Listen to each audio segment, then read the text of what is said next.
ஜப்பான்ல இருந்து ஒரு கார் வந்தது ஃபெராரிக்கு டைரக்ட் காம்படிட்டரா. அதுதான் இந்த ஹோண்டா NSX. அயர்டன் சென்னாவோட இன்வால்வ்மெண்ட்ல aluminium body brutal VSX engine சவுண்டோட வந்த one of the fantastic beast. இது ஒரு mid engine type sports car. இந்த காரோட ஃபர்ஸ்ட் ஜெனரேஷன் 1990ல இருந்து 2005 வரையும் இருந்துச்சு. கார் வேர்ல்ட பொறுத்த வரைக்கும் ஃபெராரி லாம்போகினி ஆதிக்கம் செலுத்திக்கிட்டு இருந்த நிலையில ஜப்பானீஸ் இந்த NSX இறக்குறாங்க. இந்த காரோட பர்ஃபார்மன்ஸ் பார்த்து எல்லாரும் மிரண்டும் போறாங்க. இது ஜப்பானோட ஒரு ஃபர்ஸ்ட் ட்ரூ சூப்பர் கார்னு கூட சொன்னாங்க. அந்த அளவுக்கு ஒரு வெறித்தனமான கார் இந்த கார் இருந்துகிட்டு இருந்துச்சு. இந்த காரோட பெர்ஃபார்மன்ஸ்க்கு வெறும் இன்ஜினியர்ஸ் மட்டும் காரணம் இல்ல, ஒரு ஃபேமஸான F1 ரேஸோட லெஜெண்டான ஏர்டன் சென்னாவுக்கும் ஒரு இன்வால்வ்மெண்ட் இருக்கு. அவரோட இன்வால்வ்மெண்ட் அப்புறம் அவரோட எக்ஸ்பீரியன்ஸை ஷேர் பண்ணி இந்த காரை ரெடி பண்ணியிருக்காங்க. ஸோ இந்த கார் ஹேண்டலிங்ல எந்த குறையும் வைக்காத ஒரு பீஸ்டாவே இருந்துச்சு.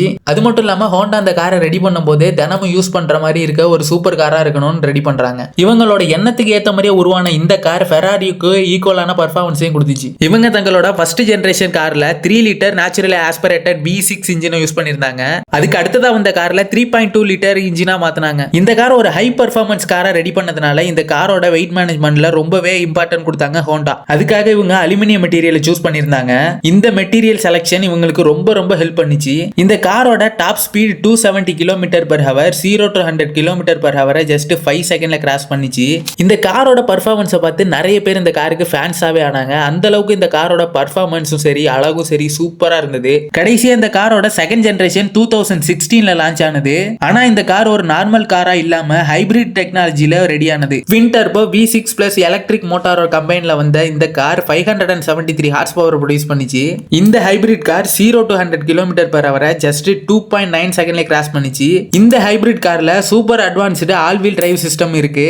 இது இந்த காரோட ஹேண்டலிங்க்கு ரொம்பவே ஹெல்ப் பண்ணும். அது மட்டும் இல்லாம இந்த ஆல் வீல் டிரைவ் சிஸ்டம் பல கார்ல இன்ஸ்பிரேஷனாவும் இருந்துட்டு வருது. ஃபெராரிக்கு காம்படிட்டரா உருவான இந்த கார் பர்ஃபார்மன்ஸ்ல ஃபெராரிக்கு ஈடு கொடுத்துச்சு. ஆனா பிரைஸ் வைஸா பார்க்கும்போது ஃபெராரி பக்கத்துல கூட நிக்கல. அந்த அளவுக்கு விலை கம்மியா இந்த காரை ப்ரொடெக்ஷன் பண்ணிருந்தாங்க. டிரைவிங் ஃபீல், பேலன்ஸ் அப்புறம் ரிலையபிலிட்டில இந்த NSX ஒரு லெஜெண்டரி. இந்த NSX ஒரு இன்ஸ்பிரேஷனா இருந்தது ஃபெராரி, லாம்போகினி, போர்ஷேக்கு. இந்த காரோட அல்டிமேட் பர்ஃபார்மன்ஸ், இந்த காரோட ஏரோடைனமிக் டிசைன்ஸ் எல்லாமே இந்த ஜாப்பனீஸ் டொமஸ்டிக் மார்க்கெட்ல லெஜெண்டரி ஐகானிக் காரா இருந்துட்டு வருது. இன்னமும் இது ஒரு கார் கலெக்டருக்கு ஒரு ரேர் அண்ட் கலெக்டர்ஸ் காரா இருந்துட்டு வருது.